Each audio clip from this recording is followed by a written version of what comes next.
안녕하십니까. 한반도 안보전략연구원 미국실장 김한규입니다. 최근 세계의 최대 관심사가 되고 있는 우크라이나 사태의 막후에서 벌어지고 있는 미국과 러시아, 중국 세 나라의 사활을 건 전략 경쟁을 보면 삼국지의 적벽대전을 앞두고 벌어진 조조, 송권, 유교 게임을 보는 것 같은 느낌이 듭니다. 세계 질서를 다시 주도하려는 바이든에게 달려드는 푸틴, 그리고 푸틴을 옆에서 도와주면서 실리를 챙기려고 주판을 튕기고 있는 시진핑의 모습을 보면 송권을 도와주면서 천하를 제패하려는 조직에 달려들도록 은근히 부추기면서 옆에서 관람을 즐기면서 실력을 취하는 유비의 모습과 유사하다는 느낌이 듭니다. 천하 패권을 놔두고 벌어지는 강대국 간 싸움은 옛날이나 지금이나 그 본질은 다른 바가 없는 것 같습니다. 따라서 오늘은 우크라이나 사태를 둘러싸고 벌어지는 미국, 러시아, 중국 세 나라의 입장과 계략을 살펴보는 시간을 갖도록 하겠습니다. 지금 러시아의 우크라이나 침공 위협을 냉전 종식 이후 미국이 수립한 자유주의 국제 질서를 전복하려는 시도로 보는 바이든은 여기에서 밀리면 국제사회에서 미국 이슈이 추락하고 신뢰를 상실하면서 미국의 설 자리가 없어진다는 위기감을 갖고 러시아와 인접한 동유럽의 병력을 파견하는 등 러시아 위협에 총력을 다해 강경 대응하고 있습니다.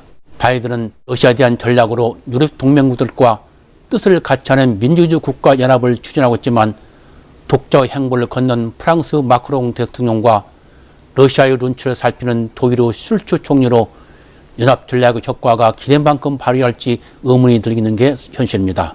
이에 따라 40년 가까이 의정 활동을 해오면서 상원 외교관계위원회 위원장 등을 역임하는 등 외교 경험이 풍부한 바이든은 프랑스와 독일의 이탈을 방지하기 위해 혼신의 외교 노력을 기울이겠습니다.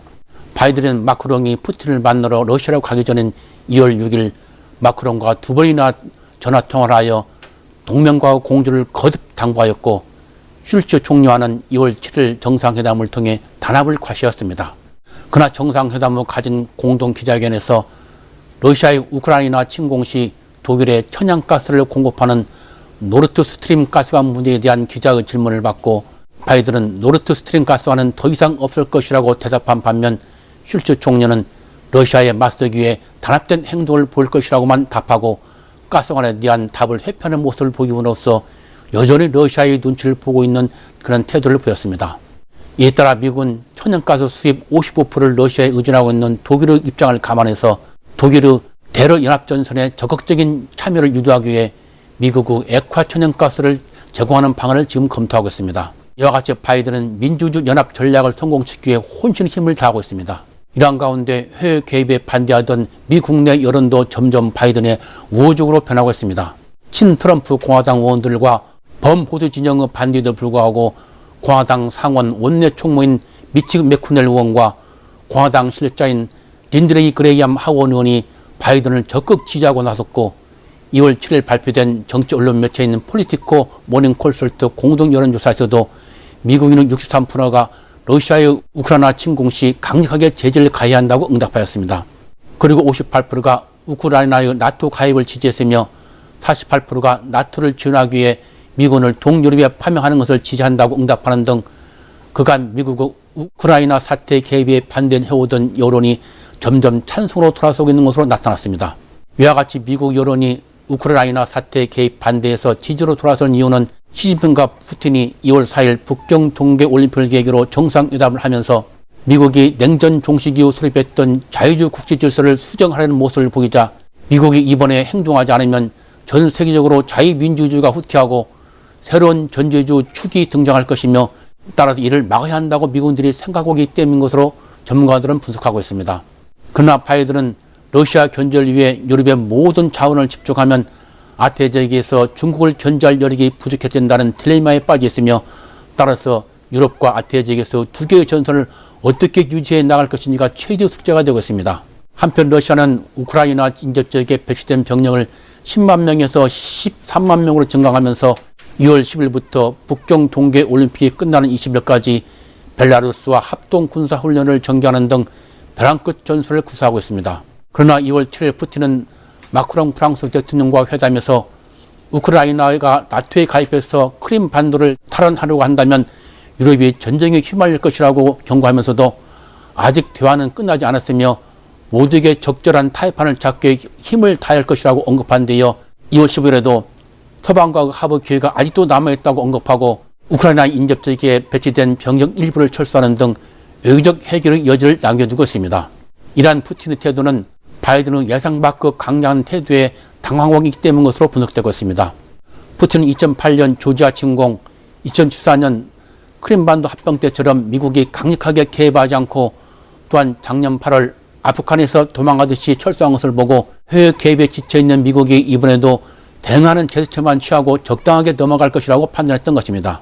그러나 이러한 판단과는 달리 바이든이 강경으로 나오자 당황하기 시작한 것입니다. 지난 1월 31일 미국의 피터슨 연구소와 독일의 국제안보용소 등 경제 및 안보용소에 따르면 러시아가 우크라이나를 침공하여 미국과 유럽이 러시아에 대한 전방위적 경제 제재를 가할 경우 러시아 경제가 큰 타격을 받을 가능성이 큰 것으로 나타났습니다. 그간 경제 구조 개혁으로 2010년 10월 즉 작년 말 12월 현재 외환보유고가 6,300억 달러, 국부펀드 1,910억 달러 등 러시아는 경제 기초가 탄탄해졌으나 제재가 가해될 경우 모든 수입이 금지되고 해외 자산도 동결되어 러시아가 산업에 필요한 각종 부품 등을 구할 수 없게 되어 산업 전반에 큰 타격을 받게 되고 특히 러시아의 국가 재정 수입의 40%를 차지하는 천연가스 등 에너지의 EU 수출이 중단됨으로써 경제 성장에 막대한 타격을 받는 것으로 평가되고 있습니다. 물론 중국이 EU의 대안이 될 수 있으나 중국과는 이미 2014년 5월 4천억 달러 규모의 30년간 천연가스 장기 공급 계획을 체결하여 더 이상 판매할 여지가 없고 설사 중국이 러시아 입장을 배려하여 추가 구매를 한다고 해도 가스관 등 새로운 인프라 건설이 필요하며 이에 수백억 달러가 소요되어 러시아에게 큰 부담이 된다는 것입니다.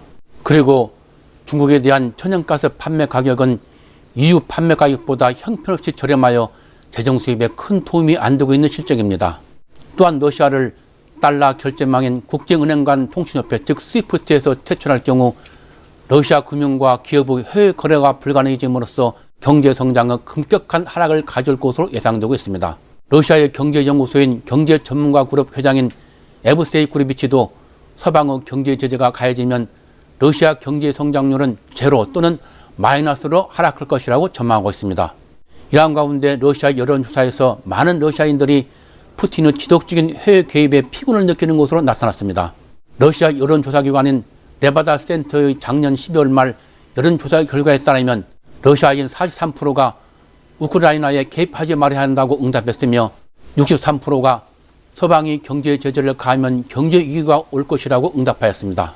또한 많은 러시아인들이 아프가니스탄전 악몽을 떠올리면서 또다시 자신들의 아들이 징집되는 일이 재현되는 것이 아닌가 하고 우려하고 있으며 징집 대상인 18세에서 24세의 젊은 층에서는 66%가 우크라이나와 싸우지 말아야 한다고 응답하는 등 서방과의 대립을 두려워하고 있는 것으로 나타났습니다. 또한 다른 여론조사에서는 러시아인 40%가 경제 상황이 좋지 않다고 응답하는 등 2014년 크림반도 합병 이후 취해진 서방의 경제 제재로 하락하기 시작한 러시아 경제는 푸틴의 경제 계획에도 불구하고 서민층에서는 아직도 경제적 고통이 지속되고 있으며 그 결과 푸틴의 지지율도 2015년 90%에서 작년 말 12월 현재 65% 하락하고 있는 실정입니다. 이러한 상황에서 강경 일본도의 우크라이나 침공은 서방의 제재를 불러와 러시아 경제는 더욱 어려워지고 이에 따라 푸틴의 정치적 입지도 약화되면서 푸틴은 위기를 맞이할 수 있다고 하겠습니다. 미국의 의지를 오판하고 세계를 러시아, 중국, 미국의 3개 이항국으로 분할하여 지배하는 천하 3분지계를 통해 구소련의 영광의 부활을 꿈꾸며 군사적 모험을 시도하던 푸틴은 이제 강공으로 위기에 빠지느냐 아니면 한 발 물러서 외교적 해결을 추구하느냐 하는 엄중한 선택의 기로에 있다고 하겠습니다. 한편 중국은 우크라이나 사태를 조용히 지켜보면서 이의 득실을 계산하고 있는 중입니다.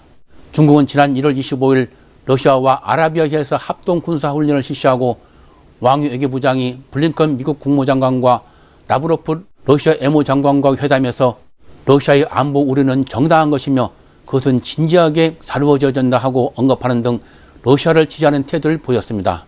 이러한 중러 양국 간 밀월 관계는 2월 4일 북경 동계 올림픽을 계기로 열린 시진핑과 푸틴 간 정상회담에서 발표된 공동성명에서 나토 확장 중단과 러시아의 안전보장 요구를 중국이 이해하고 지지한다고 언급하는 등 최고조로 달했습니다. 이에 따라 지금 중러 양국 관계는 마오쩌둥과 스탈린 시대 이래 최고 밀접한 관계에 달하고 있다는 평가가 나올 정도입니다.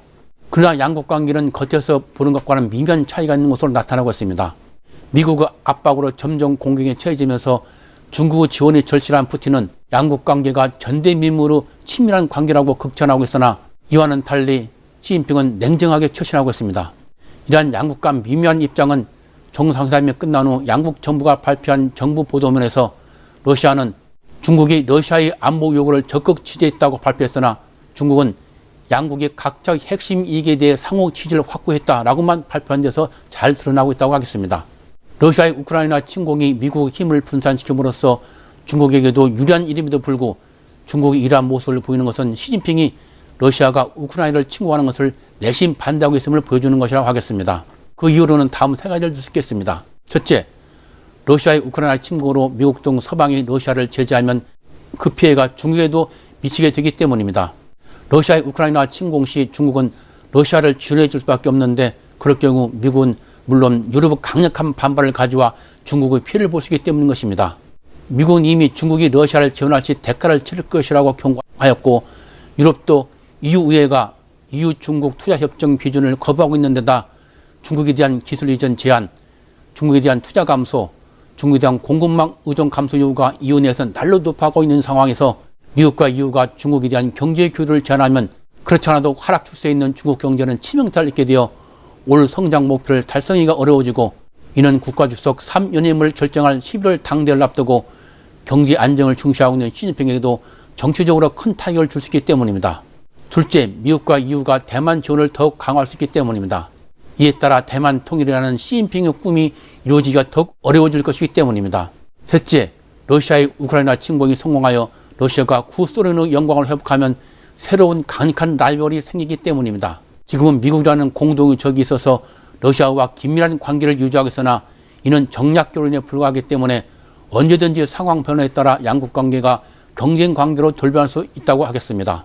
대만 통일 동안 중국몽을 지향하면서 미국이 중국의 부상을 저지하는 데 대만을 전략적 자산으로 이용하는 것을 경계하고 있는 시진핑은 우크라이나의 사태에 대해서 미국이 어떻게 대응하는지 그 전개 상황을 냉정하게 꼼꼼히 살펴보고 있습니다. 바이든이 궁극적으로 러시아가 물러나도록 어떻게 압력을 가하고 그 압력 수단은 무엇이고 러시아와 타협하기 위해 얼마나 많은 것을 포기할 것인지 또한 동맹국과 얼마나 효율적으로 공동으로 대응할 수 있는지 향후 대만 침공에 대비해서 모든 것을 정보교환을 총동원해서 정보를 수집하고 평가하고 있는 중입니다.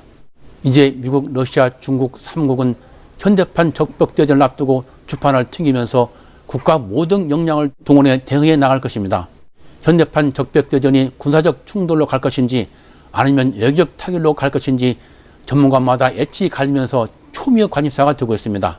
그러나 한 가지 분명한 것은 군사적 충돌이든 외교적 타결이든 그 결말은 2차 대전 이후 얄타회담 위한 냉전 질서, 1991년 소련 붕괴가 이루어진 자유민주주의 질서에 이어 세 번째 대서양 양안 질서 재편으로 이어질 것입니다. 한마디로 간단히 말하면 세계 역사가 바뀌는 것이라고 할 수 있겠습니다. 이러한 역사의 변화의 물길에 맞서 우리는 어떻게 대응해 나갈지 대책을 사전에 마련하는 것이 중요하다고 하겠습니다. 오늘은 우크라이나 사태를 둘러싸고 벌어지고 있는 미국, 러시아, 중국 세 나라의 계략과 움직임에 대해 살펴보았는데 여러분의 국제정세에 조금이라도 도움이 된다면 좋겠습니다. 앞으로도 여러분이 궁금해하시는 여러 가지 많은 국제 문제를 가지고 여러분들을 자주 찾아뵙도록 하겠습니다. 시청해주셔서 감사합니다.